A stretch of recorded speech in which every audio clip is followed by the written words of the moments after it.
Bonjour à tous, c'est Jean-Luc Haut sur sa chaîne YouTube. Aujourd'hui, nous allons parler de la France qui vise la production de 1200 nouvelles bombes AASM pour l'Ukraine et la défense nationale.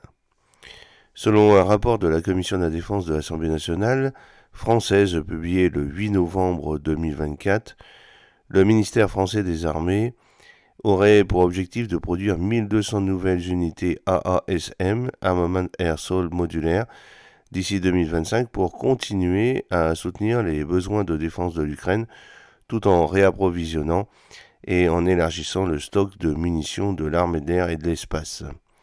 Cette décision fait suite à une annonce antérieure selon laquelle la France s'apprête à livrer à l'Ukraine 600 munitions AASM bientôt retirées du service d'ici fin 2024.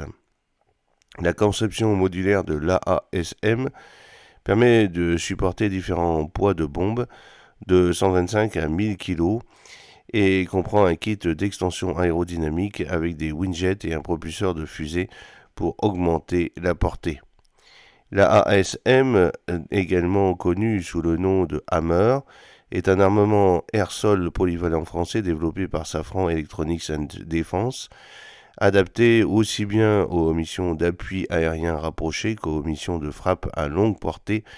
Cette arme intelligente et modulaire, ce qui lui permet d'être configurée aux différents systèmes de guidage en fonction des besoins opérationnels. La version la plus courante intègre un système de navigation inertielle hybride, INS, et un GPS pour le guidage permettant d'atteindre une grande précision avec une probabilité d'erreur circulaire CEP d'environ 10 mètres.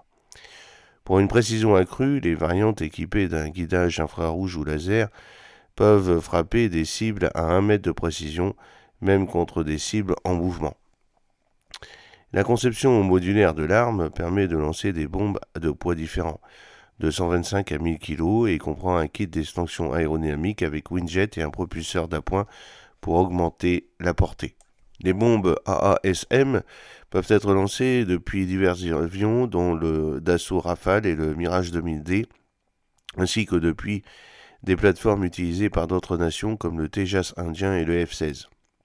La décision de la France de donner la priorité à la production de ces munitions reflète la demande croissante de capacité de frappe de haute précision parmi les forces alliées et souligne le rôle croissant des ASM dans les conflits contemporains.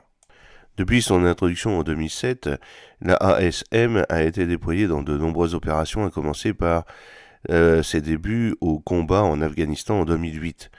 Il a ensuite été largement utilisé en Libye en 2011, où les forces françaises ont utilisé l'arme pour frapper des cibles terrestres et aériennes.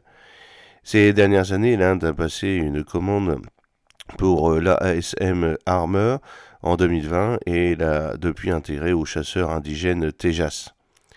De plus, après une annonce en janvier 2024, la France fournit à l'Ukraine des unités AASM à raison de 50 unités par mois.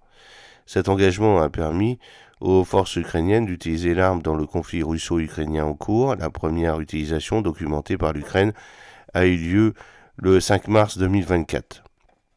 En janvier 2024, le président Emmanuel Macron a annoncé que 50 bombes AASM seraient livrées chaque mois à l'Ukraine tout au long de l'année, soit 600 unités au total. Ces bombes sont conçues pour être utilisées avec des avions de chasse tels que le Rafale et le Mirage 2000. Cependant, des ingénieurs français et ukrainiens ont réussi à l'adapter pour qu'elle soit compatible avec des avions ukrainiens MiG-29 et Sukhoi 27.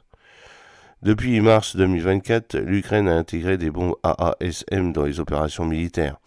Ces munitions permettent aux forces armées ukrainiennes de mener des frappes de précision à longue portée tout en minimisant les risques pour les pilotes.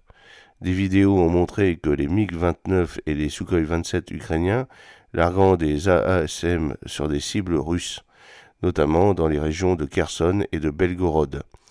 L'utilisation de ces bombes a permis à l'Ukraine de cibler efficacement des positions ennemies, notamment les infrastructures militaires et les centres de commandement, tout en réduisant les dommages collatéraux. J'espère que cette petite vidéo vous a plu. N'oubliez pas de cliquer sur le pouce pour la promouvoir, de vous abonner si ce n'est pas encore fait et de partager cette vidéo sur vos réseaux sociaux. À très bientôt Fidèlement, Jean-Luc O.